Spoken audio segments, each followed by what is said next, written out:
Good morning, everyone. I love memes. And these are funny, right? We've got Justin Trudeau on the left-hand side, and he says, "Don't worry about getting vaccines. I have a plan, fellow Canadians." And then the plan is "Dear Santa" on the right. He's sitting there writing a note to Santa. Letter to Santa. It's the time of year, right? Here's another one. Knock, knock, knock. Please, are you people celebrating Christmas in there? No, we're rioting and looting. Okay, carry on. That's okay. I thought this was very good. We're going to start at the end a bit today. We're gonna look at kind of the end goal and what's next before we look at everything that happened yesterday. Because I said yesterday, this didn't go the way I thought it was going to go. Yesterday it went the way I thought it was going to go. And I don't like being right, but the goal wasn't. Ford wasn't going to back down. Ford wasn't going to say, you know what, you guys are right. Open it all up. And the reason that I think that is, well, I don't know what's going on here, but this isn't about a virus. And I say I don't know what's going on here. I've got ideas. I've got theories. Most of them are crazy. But hey, that's what theories are for. They're supposed to be a little crazy. You throw everything up against the wall, right? But I don't know. I don't have a sure idea of what's going on here. I can't prove any of my theories or anything to that effect. They're just, maybe it's that. Maybe it's that. Who knows? But there is an interesting situation we are in where our government is making it illegal to go and make a living. Our government is making it illegal to open up your business. And you may say, oh, it's for our safety. Well, you have the right to guard your safety. You have the right to make that choice for you and your family, but you don't have the right to make that choice for everybody. Your safety doesn't get to infringe on somebody else's ability to make a living or go to work or open their business. Your safety doesn't get to infringe on their rights to do that. You get to choose your safety. You get to stay in your house if you want to, but you don't get to impose that on other people for your safety, for other people's safety. It doesn't work like that. And so here's Randy Hillier. He's concerned about what's going on. I'm concerned about what's going on, hence the crazy theories, right? But I think that there are a lot of people concerned about what's going on, even if you're agreeing with a lot of the things that are happening, even if you agree with the lockdowns, even if you aren't touched by having to teach a first grade class online, or if you haven't lost your business or your employment or hours or anything. If you don't know somebody with COVID, if you haven't heard of anybody with COVID, if your hospital has 0 people in the hospital and yet you're in orange for some strange reason, because cases, it may be that you disagree or you're questioning things. Even if you think, oh, well, they wouldn't do this otherwise, they wouldn't do this without a reason. I think that's me from April. They've got a reason. It just wasn't what we thought, right? Who knows what's going on? I don't. But Mr. Hillier's on the floor of Queen's Park saying, calling out the people without enemies, calling the people who are going along with this cowards, essentially. So good job, Mr. Hillier. We'll watch the full minute. Here we go. Member statements. The member for Lanark, Frontenac, Kingston. Speaker, I want to recognize and applaud an individual today for his courage, convictions, and resolve. Yesterday, Adam Skelly opened his restaurant, Adamson's Barbecue, and is testing the government's unlawful orders. I have no doubt, indeed I'm certain, that these unlawful orders will be struck down by the courts. I encourage all restaurants, all businesses, and all people to do the same and to stand with Adam Skelly. In recognition, I believe the following poem by Charles Mackay is appropriate. You have no enemies, you say? Alas, my friend, the boast is poor.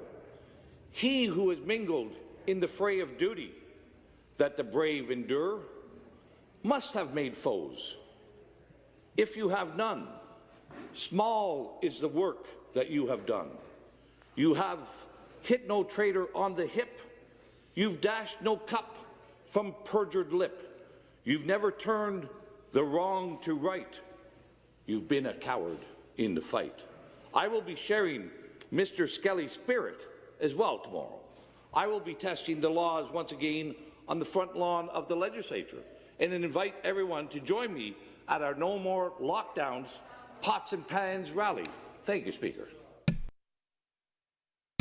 Up till now, they haven't charged Mr. Hillier. They did this a little while ago. They were trying to test this in court because Mr. Hillier thinks that this won't stand up in court. And if it goes to the court and it goes through a regional court, it'll be taken to the Supreme Court, right? Like this is a big enough, this is charter, blah, blah, blah, blah, blah. And it violates a lot of different parts of the charter. So I don't think this is going to stand on multiple reasons, right? There are multiple reasons to believe this. But here's Mr. Hillier, and the goal is getting the court date. The goal is getting this seen in court and then getting precedent and getting the process started. So the goal was to get the fine. The goal was to test this law, right? And if you didn't get the fine, and it's funny because they didn't fine Adam Skelly, or they arrested Adam Skelly for something other than the health violations, because I don't think that they had the ability to arrest for that. I'm not sure. Maybe not. But they arrested him for something else. So anyway, here's the end. MPP Randy Hillier charged after hosting anti-COVID-19 lockdown rally. Randy Hillier, a Kingston, Ontario MPP, has been charged under the Reopening Ontario Act after organizing an anti-COVID-19 lockdown rally outside Queen's Park Thursday morning. Supporters banged pots and carried placards that read "Stop fake pandemic" and "Lockdowns make rich richer" on the front lawn of the legislature. I scroll down. Video of Thursday's event shows almost no one in the large crowd wearing a mask. During Toronto's lockdown, only 10 people are allowed to gather outside. Hillier's gathering far exceeded that limit. I like how they don't put the numbers, right? They don't want to tell you how big the gathering was. They just want to threaten you from coming down, right? If found guilty, the penalty ranges from 10,000 to 100,000 and a year in jail. Again, Mr. Hillier believes that this is an unconstitutional law and will be struck down by the courts. This happened yesterday. So I said they're going to lose.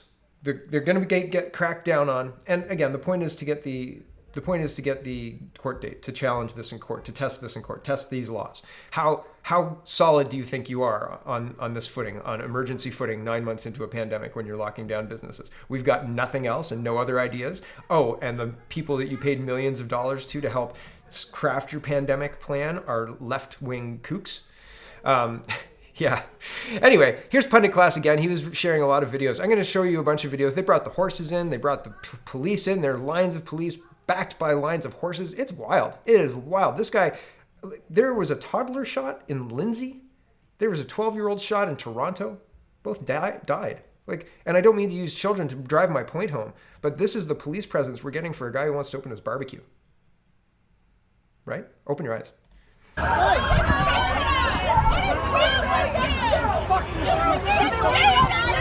We are not against you!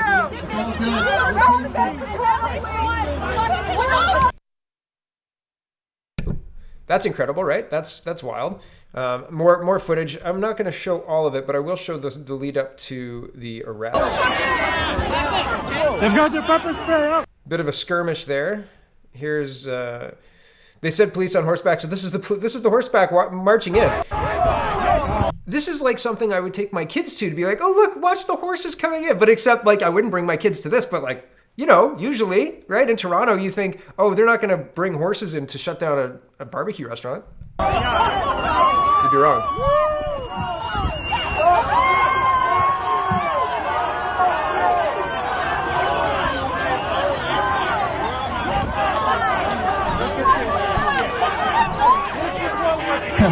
So make no mistake, this is a total show of force. A show of force. You do not dare to defy the rules of the health order, right? The rules of the health order. We will get gangbangers, illegal guns, shooting up Toronto. No problem. We can't stop this. Rail blockades. We can't step in. We can't do anything. All sorts of other crime activity, and they can't do anything. Fentanyl, drugs, right? Man, they can't do a darn thing about it. Here's the crowd at Costco. Now, somebody said, this is Ian Hughes Scott, and he says, the Costco crowd 600 meters away from Adamson's barbecue. But somebody pointed out, that's a French title. Is that in Etobicoke? I don't know. I can't confirm this picture. So I'm not sure, but there is a Costco up the road. I can't confirm this picture. And that happened after I kind of started. So I saw a tweet and I was like, oh, that's a good eye. That's a good eye. But here's what's going on. Here's kind of here, I'll show you this one before I show you that one. No, this one. Okay. Adam Skelly said the police told him that if he messed with the door that that had its locks changed, that he would be charged with obstruction of justice. He was taken away in handcuffs. So here's him opening the door.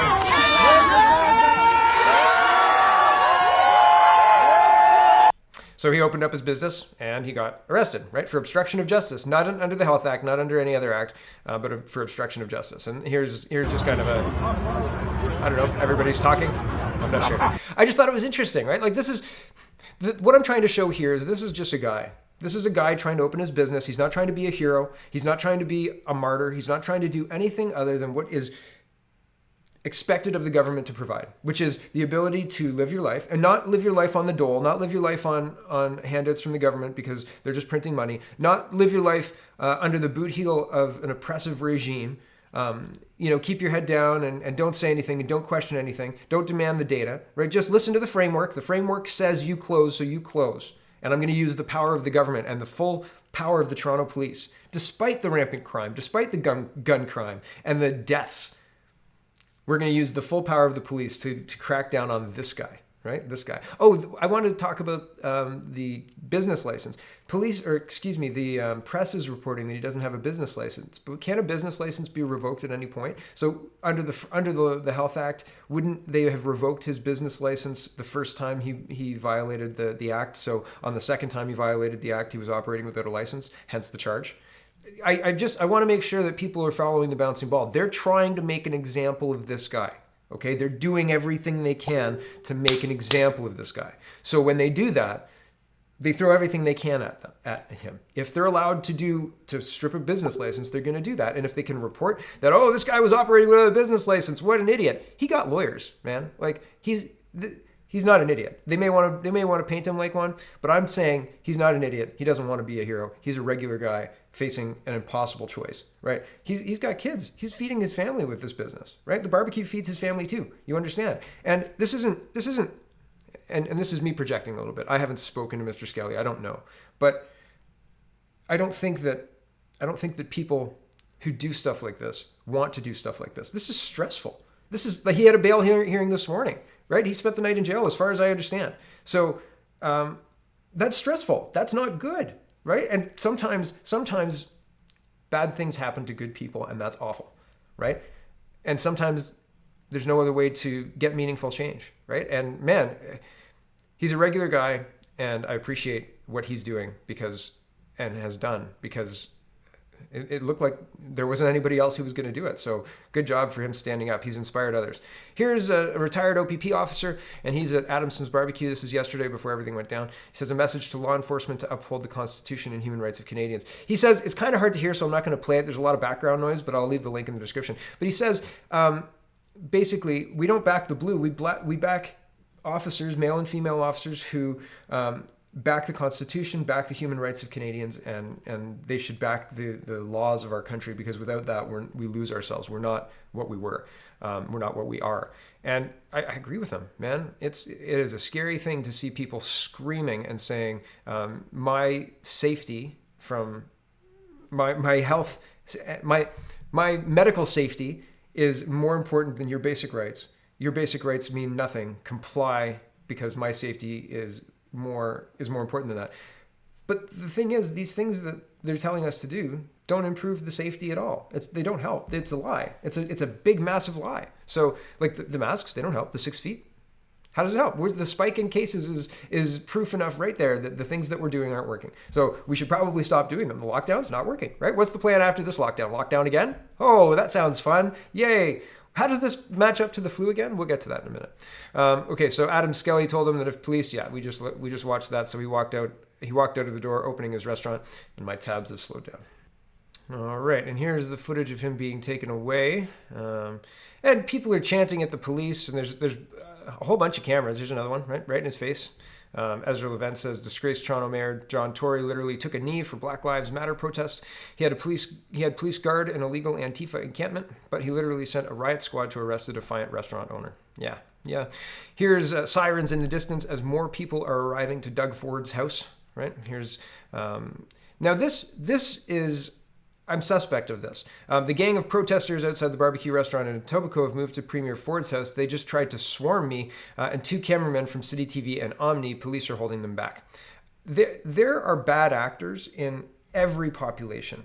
And the idea for news or for the news to report on this instead of the reason people are here, that is irresponsible of the news. The news is making the story about them, making the protesters, the aggressors to the news. Oh my goodness, we were just swarmed.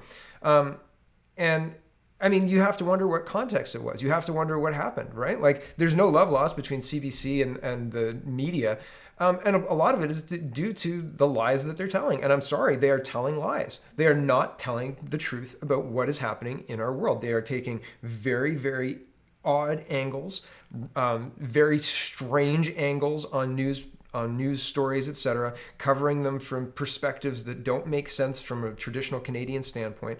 And I mean, this is a good example of that, right? Like, nothing about the restaurant being shut down, nothing about the complete overreaction, nothing about the rampant crime in Toronto, nothing about the fact that this is a massive show of force, right? A massive show of force to shut this guy down. But instead, it's the protesters were going to swarm me. Well, I don't know. And again, it doesn't take very many bad actors to turn a crowd that is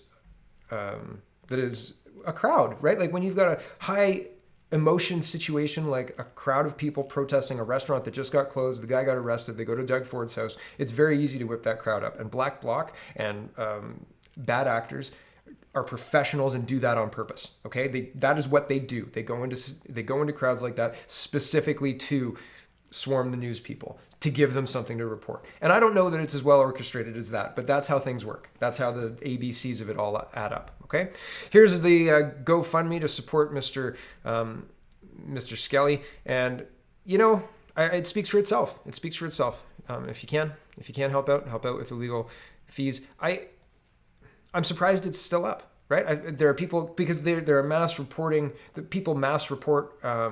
tweets for violating terms of service and all sorts of stuff, and there are campaigns against this kind of stuff. And I hope it all works out. I really do. My fingers are crossed. I hope it all works out and it's not taken down for whatever set of circumstances.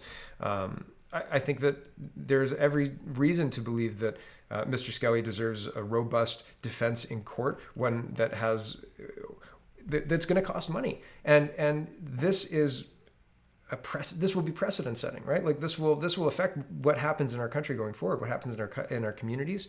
Can Costco demand masks over top of the exemptions in the public health orders? Why do they get to do that? The public health order couldn't do that because that defies the Ontario Human Rights Code. Costco can defy the Ontario Human Rights Code? Why? It doesn't make any sense to me. It's crazy. Can we have a lawyer argue this? Maybe I should get into law. Jeepers creepers. Brian Lilly's saying, are we seeing the start of a small business revolution? One thing for sure, we need better regulations than what is in place in Ontario now. Read and retweet as I document some of the businesses opening up and what the government could change for the better. What the government could change for the better is actually looking at the effing data. Goodness. Anthony Fury says, as cops take away Adam Skelly in handcuffs, we know of a gym, golf simulator, and toy store that are all about to open in the GTA stories to come. Here is one of the stories. Paramount Golf is reopening, but say they will limit to 5 and do a better job enforcing mask rules inside the Adamson barbecue than the Adamson barbecue did. Update, Paramount Golf was shut down by police an hour after they opened against the lockdown. Here are the details. I hope that he's fighting it in court. I hope that he takes Ezra Levent up on their offer. There are other places, maybe, get into a lawsuit with Mr. Skelly. Here's another one, Toronto. Oh yeah, this is the golf simulator. Just a different report. Here's another one. The owner of Express Fitness in Scarborough is defying orders and reopening today. He says it's unfair, gyms are closed. There's no evidence to justify it. He's been served an eviction notice because he's unable to pay the rent and just wants help. Again, this guy is not wanting to be a hero. He just wants to run the business that he ran before. And it's not like they've got robust data saying, you know what, your gym is responsible for all of this outbreak, blah, blah, blah. And have we ever done this before? Have we ever oh my goodness, this daycare is responsible for 118 flu deaths or 118 flu cases. And so, let's fine them. Let's close that daycare. I don't even think daycares get closed when you get mass cases like that. If you get a big outbreak, sure, they might get closed and sprayed down. But I have never, ever, and my son went to daycare for a long time and never happened. And we had some hand, foot, and mouth, and we had some other things through there that you'd think, like, that's pretty contagious. Never, ever happened. What is going on? What is this about? Nonviolent civil disobedience. Okay, so next step is the courts. Okay, why is civil disobedience tolerated for progressive issues but severely punished for others? Black Lives Matter march. Okay, rail blockades. Okay, homeless park takeover. Okay, sell a beef rib. Go to jail. Right? How dare you, sir? How dare you, sir? Are government COVID responses breaching charter rights? The short story is yes. Yes. Yes, they are. Yes, it's that simple. Yes. Here's Dan Kelly, and he represents, who does he represent? The Canadian Federation of Independent Businesses. And he says, I get the frustration that leads to a restaurant or gym breaking the rules that are deeply unfair, but my job is to work to change the rules and replace them with a better common sense approach. I'm 100% focused on that. You know, I don't know. I think this was maybe the time, and some of the comments are saying, like, Dan, I know you're, oh, wait, no, he's asking for curb. There are some people who are saying there's no scientific justification for the economic lockdowns, and the government has no such authority. Start there. This pundit class is saying, like, yeah, you've got footing to stand on to push these guys. Start using it. And I think that it's funny that the independent business guy is saying, oh, I'm trying to change the rules, instead of pointing out the obvious that, well, here's a case from York Region, 6 cases of COVID-19 confirmed at Richmond Hill Costco. Oh no, 4 cases, oh no, right? Get them, put the black dot on their door or something like that. But Costco's no different than small business. In fact, there's more evidence that it's happening at Costco than at small business. Show me an outbreak that started at Skelly's Barbecue, right? Really? Or show me an outbreak that started across multiple restaurants, right? There was, I'm sure there was a couple, but it certainly wasn't the big piece of the pie. And having restaurants and gyms and all of that shut down without the data to back it up, because, you know, the framework says, and then you have crap like this, and then you have the independent business guy, the president of the Canadian Federation of Independent Businesses, say, yeah, I'm trying to change the rules, but, you know, they're just not listening. It's kind of ineffective there, Dan. It's kind of ineffective when they're being hypocrites. Right? It's kind of ineffective when they're not really interested in the real data and they're just interested in cases. Cases. It's only about cases. Blacklock's reporter is saying, country must get back to work. Bank of Canada chief warns amid stunning data on impact of small business collapse. Oh, no, you don't say. Did you send the horses in, or, like, you know, to just shut them down? This is like, I don't know, a couple of months too late. Had this started in, you know, September 2nd or 3rd, maybe I would have believed them. But now it's like they're dead. You know, like, it's like, get the what are these things called? Right? After the patient's, well dead, like cold, right? Like, what's the point? You've killed it. You've killed it. You can't bring it back now. Like, oh, we'll give you loans. Zero. Like, if you have months and months of bills, a couple $1,000s to pay your employees is not going to do it. It's not just going to cut it. You know, and how can a restaurant needs to stock food. A restaurant needs to have like staff ready to work. Like, this is not an easy thing to turn off and on. Oh, just shut down your restaurant for a week. Oh, okay. So I've been all ready to go. We've had the entire food bought for the weekend for the projected potential sales. And now there's a lockdown and nobody can go out and everybody's recommended to stay home. For what? They can't prove it. Their data is bunk. If you look at the data, it doesn't back up the action that they're taking. Here's global news, though. Globalist news. Over 7 out of 10 Canadians support a 4-week shutdown of non-essential businesses to combat the spread of COVID-19. A new poll shows.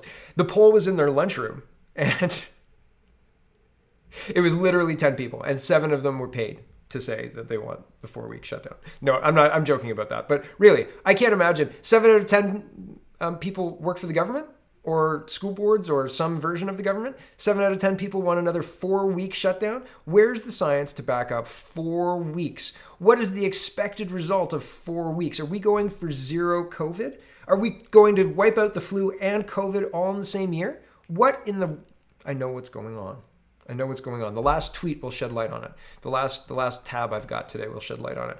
First, we've got to get through some more. Science, says Tony Hillier, COVID-19 has cured all other diseases. And it's a graph. I'm not going to go through. You can see it in the data. It's just one piece of data that I'm using for this proof, but I'll just leave that. You can look at that and read that for yourself if you like. John Hopkins censors their own research, which shows total death numbers are normal. No excess deaths from COVID in the US. Archived here. Note that Twitter is censoring sharing of the Wayback Machine link. And here's all of this points to evidence that COVID-19 created any excess deaths. Total death numbers are not above normal death numbers. We found no evidence to the contrary. Brand concluded. So they're using, Tony Heller and this guy are using the same data, okay? And here's another one. All of this points to no evidence. Yeah, so this is all three the same data. Closer look at the U.S. death due to COVID-19. There's no excess death, not in the U.S. Doesn't seem like there's excess death in Canada. I've mapped that out. And yet, at the Guelph General Hospital, not wearing a mask, the doctor might not see you. Guelph General Hospital has formalized a policy to refuse care to non-emergency patients who refuse to wear a mask and don't have a medical exemption. I have a medical exemption, and it's not about refusing to wear a mask. It's about wanting to be healthy. So, medical exemption. Yeah, I've got a medical exemption. I don't know if this is as hardcore as they're saying. If I went in there and said, I am medically exempt, I am not wearing a mask, I cannot wear a mask, I'd like my treatment, please. I wonder if they'd say no. They might say no. They might say no. What do you do then? Right? And what do you do then? Do you just wear the mask? Because what do you do when they say, here's this vaccine here. In order to get your kids' tonsils out, they have to have the vaccine. In order to get your whatever surgery, get your hip replacement or your knee replacement or whatever it is, because that's maybe the next thing for me, right? I don't know. I'm not that old yet, but here's the COVID vaccine. You're not up to date. This one, here we go. How long did this one take to develop? Right? Hold on. Speaking of vaccine development times, that's actually the next tab. I was going to move it up, but it fits, so I'll just keep going. So Christine Elliott says Ontario is no longer expecting to receive vaccines in early 2021 because the deals haven't been finalized by the federal government. Aw, shucks, right? This is very concerning, says Elliott. Not as concerning as you'd think, right? Here is how long does it take to develop a vaccine? Does this make you think twice about getting a vaccine? So I thought this was interesting when I saw this yesterday. Is there a vaccine developed? Oh, get me out of the way. Hold on. Sorry, I'm right in the middle here. Whee! So the viral pathogen, yellow fever, virus discovered in 1900, vaccine developed for human use, 1935. Years to vaccine, 35 years, right? And there are a bunch of ones that haven't got a vaccine at all, right? Not available 1983, not available 1989, not available 1956, not available 1919. So there are things that have happened in the world, and including the first SARS and MERS, that have not had viruses, and we have not shut down our entire planet. We have not shut down the economy. We have not crushed small businesses with the full might of the Toronto mounted police and the riot police to boot, right? And it's just incredible. Like 1 year to develop this COVID-19 vaccine, and it's totally safe. And don't worry, citizen, and don't ask about that data. Don't ask about that data. Here's AstraZeneca manufacturing error clouds vaccine study results. That's concerning. Don't ask about the data, and don't ask about the concerning results that we're getting. That's no good. Trust is broken, Hinshaw responds to leak of secretly recorded meetings that show tension over Alberta's COVID-19 pandemic response. What they're trying to do, what the Canadian press or whoever's writing these articles is trying to do, is trying to say that the government's not going far enough to keeping you safe. They're not listening to the doctors. They're listening to what the doctors say and then making their own decision on what to do. And they think that the doctors should be in charge. Now, what I want to show you is, I think that it's interesting that Jason Kenney and Doug Ford and a lot of other mid-level politicians, the municipal guys, reference their public health officials saying, well, the public health official said that we have to do this, so we have to do this, right? Like there's no daylight between what the public health official says and what I'm saying. Here we're finding out that one, there is daylight apparently, and two, it's not the public health official's call, it's the politician's call. So when the public health official's called out on it, she's saying, no, it's not mine, it's her, it's that guy's, it's that girl's, it's the politician. It's very interesting. That's why I'm showing you this, okay? Trust is broken. And you're darn right trust is broken. Nobody believes you people. Nobody believes the leadership. Nobody believes you people at all. Zero. Fake news. Fake politicians, liars, all. Nobody believes you. Nobody. Not me, not anybody. Okay, back to this. Calgary Herald. The CBC reported Thursday it obtained secret recordings of meetings of the Emergency Operations Center, EOC, a team of public servants tasked with coordinating key areas of the province's response to COVID-19. That shed light on a decision-making process usually kept behind closed doors. At the meeting, Hinshaw relayed that she disagreed with some decisions being made by the government's emergency management cabinet committees. Now, people disagree, right? So just letting you know that disagreements happen all the time, right? Back to this. According to the CBC, the recordings show Premier Jason Kenney, Health Minister Tyler Shandro, and other cabinet ministers sometimes overruled the expert advice of public servants, and pushed an early relaunch strategy that appeared to prioritize concerns about the risks of public health orders negatively affecting the economy. While recordings that were referenced indicate that at times I felt frustrated, said Hinshaw, as I'm a human being, the reality is that It is critical to have multiple perspectives, she said. Hinshaw has been questioned about which of her specific recommendations have been approved or denied by the UCP government since the beginning of the pandemic. Calls grew louder this week after new restrictions were announced, and has repeatedly said her role is to advise politicians who then make decisions. See? It's not me, it's them. It's them, it's not my call. Don't blame me. It would be inappropriate for me and a violation of my professional integrity to break that, said Hinshaw, adding that it would be undemocratic for her to dictate policy decisions because she was not elected by Albertans. When asked why the government has not released Hinshaw's recommendations in the interest of transparency, Shandro repeated that they are confidential. I cannot and will not be breaching cabinet confidences, said Shandro at Hinshaw's update. The NDP said that the cabinet could choose to waive the confidences and agree to release the information. It's super funny that they're using we need transparency because they're going to try and use the transparency to shove it down their throat, right? And again, the trust is broken, but the trust has been broken between the public health and the public servants, the public leadership, and the wider public who has to live under their draconian laws, right? You're going to send in the troops when people open up their businesses too there, Mr. Kenny? I'm counting down until Saskatchewan does essential items only. TikTok, it's happening. I'm sure it's going to happen in Ontario too. They're making noise about it, and Ford has said no, but I'm sure. Here is a Facebook post that was shared via Twitter, right? So I can't confirm this for sure, but I've heard stories like this multiple times. People have emailed me about stuff like this. I've had death certificates, kind of the bottom pictures sent as well, and that's very interesting. Like, it's very interesting. A lot of times it says COVID and then other contributing factors to death, and it says pneumonia.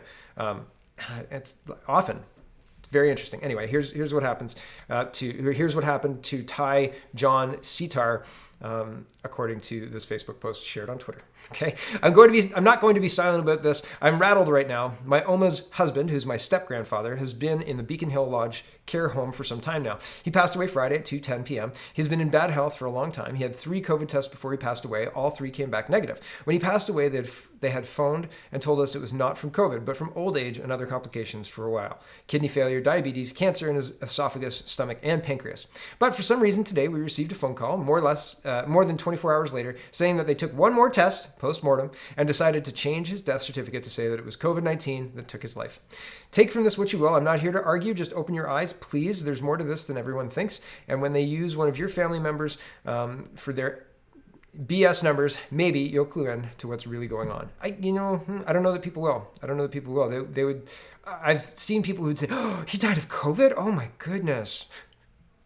Oh my goodness, I can't believe that. That's so sad," right? Here's something that I tagged yesterday because I thought it was concerning. Ontario to provide voluntary COVID-19 testing of asymptomatic students in schools in areas with high level of the virus. Testing asymptomatic people in populations that don't have a lot of COVID gives you lots of false positives. Why are you testing students? Because they're a captive population. Here's the Ottawa Citizen article on it. Ontario reports 1,478 more cases. So, who cares? Who cares? There's nobody in the hospital. There's nobody in the ICU. They keep telling us that the hospitals are packed, but they're at 85% capacity. And the capacity is set artificially by the province to cut off surgeries after they pass 85% because reasons. I don't know. We used to run at 110%. And now people are sitting in hospitals bored, I've heard. And that's weird. Right? Aren't we in a pandemic? It's very strange. Back to this NDP vote no on rubber stamp extension of Dr. David Williams. Quote, there are widespread serious concerns about the province's pandemic response. It is irresponsible for legislators to vote to extend Dr. Williams' term, NDP leader said in a statement. I think that I agree with the NDP, but I don't think for the same reasons. I think that Williams has been not very strong on anything. And has allowed Doug Ford to unilaterally implement masks and all sorts of stuff when it wasn't necessary. It isn't necessary. It's still not necessary. Anyway, this is interesting because I agree with the NDP, but not for the same reasons. And they say that his failures, and I believe that they think his failures are he hasn't moved far enough, he hasn't acted quick enough, blah, blah, blah, blah, blah. And I think that, assuring the public that there's nothing to fear, assuring the public that this is controllable and people can remain healthy and go out and shop and have confidence in the economy. That's paramount right now. My goodness, people aren't dying of this. It's irresponsible for the fear mongering that's going on.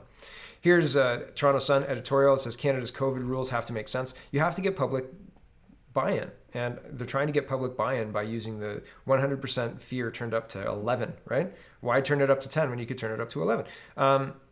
But you know, it's not going to work because the numbers just aren't proving that their case. The numbers don't justify, and I said this before, the actions that are being taken by the government. Here's Donald Trump, and I've had people say yesterday, he's done. That's it. Trump's done. I was like, why do you think that? What's changed since like 2 days ago to now? It's Thanksgiving. What happened today? But Trump's broken his silence, and he says, wow, Twitter bans highly respected Pennsylvania State Senator Doug whoever. I'm bad with last names, and I'm going to slaughter that one. So after he did a great job of leading a hearing on the 2020 electoral fraud, they and the fake news working together want to silence the truth. Can't let that happen. That's what communist countries do. And that kind of ties it all back. At least there's leadership that sees that. And you may not like Trump, and you may not like that he's leadership, but he's currently the president of the United States. And if the president of the United States is talking openly about communism and saying this is what communist countries do, yeah, there's a lot of stuff that's happening in Canada that this is what communist countries do. And this is not, the consent of the governed is required in our system. You need the people to agree with what you're doing. And they being the provincial government, have lost it, and this is bad press for them. Like I don't think, and there's a reason that there are not many media outlets. I don't think this was on the first page of the media outlets. The media are talking about it in ways like don't you do this because he's getting charged and blah blah blah blah blah.